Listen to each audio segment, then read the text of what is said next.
Hi everyone, this is Aaron for Zolotech, and I thought I'd give my first impressions of the Lumia 900. I decided to pick up a Lumia 900. I know it's a few weeks past when it came out, maybe even a month or so, but thought I'd pick one up. I really like Windows Phone. I don't have a current generation Windows Phone device to do comparisons and things, so I thought I'd pick up the Lumia, since it's pretty much the flagship Windows Phone. Now, the reason I have an iPhone 4S here is I wanted to show you the SIM card and size comparison. So you can see the size of the iPhone 4S next to the Lumia.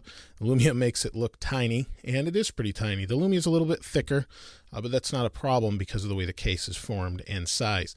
It's the first LTE phone, but unfortunately for AT&T, but unfortunately I don't have LTE in my area for AT&T.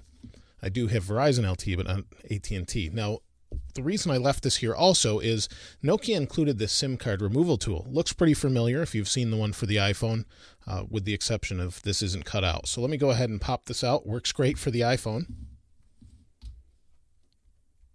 And I've used these phones on and off, back and forth here, a couple days on this one, or one day or so. And in the top here, we have a similar hole for the SIM card. If I go ahead and pop that in there, it pops the SIM card out. And this is the SIM card holder. So we put the SIM card in here, micro SIM, just like the iPhone 4 and 4S, and it pops in the top here and pushes down. Pretty flush with the top. You can see there's the USB on the top and the noise canceling microphone. Let me go ahead and turn it on. And one of the things a lot of people mention about this phone is the button and where it is, as opposed to being on the top or in the top right corner as you have on some Samsung phones like the Focus. In my opinion, I actually like the location of it. I thought it was a good idea after using it for a little while. At first, I thought maybe it wasn't a good idea, but when I hold it, my hand lies naturally on this. Actually, my finger right here will hit it. I can turn it on and off quickly like that. I can do the same here with my thumb. So it just depends how you hold it, but it seems to be right there, and it works pretty well. There's our volume rocker here. Works well, in our camera button. The Lumia 900 screen is really nice. It is pretty large. I'm not going to go into too many specs now or anything. I'll do that in a later video. But overall, it's nice, it's vibrant, and it does a good job with Windows Phone 7. Windows Phone 7 is by default 800 by 480, and kind of low res compared to the iPhone and some other Android phones right now. But overall, I like it. Let me go ahead and slide it up. I'll put my password in here. So we're into the phone. Screen is nice, but it's a fingerprint magnet, more so than the iPhone by a lot. The iPhone seems to hold up well against fingerprints. I don't have a screen protector on either. And the coating on here, I don't know if they don't have a coating or what, but the screen really has a lot of fingerprints on it. I just cleaned it, and I find myself cleaning it a lot.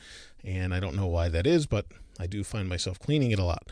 Overall, I like the ergonomics of the phone. It feels really nice. It feels premium. It has a good heft to it and just feels solid. It does have these corners here, which are a little bit sharp. Not too big of a concern, but they are there, and I have had comments on that for people I've shown that have held the phone.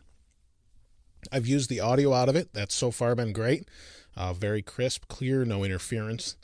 The phone itself, though, overall is nice, but the first thing that I was disappointed with was this chrome piece right here.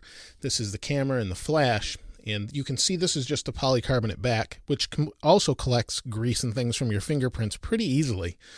You'll see that in many pictures, and it's not too big of a deal, but it's supposed to be a premium device, and you see those things, and it's just, it's not horrible or anything, but it's definitely not something you see with other phones as much as you do with this one. So on the back, we have this chrome piece, and it's scratched up. This is the highest point on the phone, and it gets scratched really easy. In fact, the first 5 minutes I used it, I put it down, moved it around a couple times, picked it up, and it had a couple scratches on it. This is from a day and a half use or a day use. It's got all those scratches right above my finger. So pretty disappointing as far as that goes. On the other hand, though, the phone is really nice to use, so that's not too big of a deal. And if you had a case, you obviously wouldn't run into that. Now, as far as the phone itself, a lot of people had data issues with these, and myself included. I didn't think I'd have that issue. And Nokia released press statements and things saying that they'd give $100 back if you bought this before April 21st. I didn't do that, but the phone was from before then, and unfortunately, it didn't connect to data right away. I called AT&T. They were absolutely no help, had no idea of that $100 rebate or any updates or anything that had been released. They thought it was a problem because I was using an iPhone SIM card.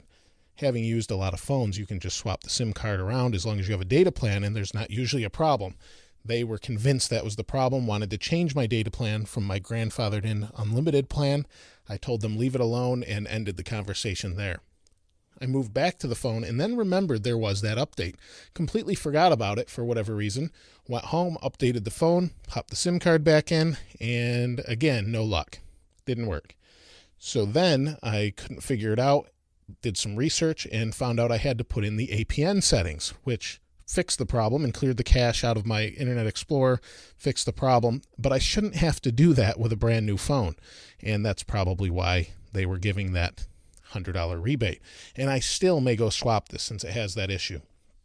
Maybe I'll get a blue one if they'll let me, I'm not sure. But I do like it. It's really nice. But here under cellular, I had to go to edit APN, put in the singular data. This is common knowledge online. You can find it on Wikipedia. I did a video on how to set up the APN, so I was pretty familiar with it. I just had forgotten about it and set it up, and it worked fine. You just shouldn't have to do that with a phone like this. So that's a big problem, especially since AT&T wasn't knowledgeable about it.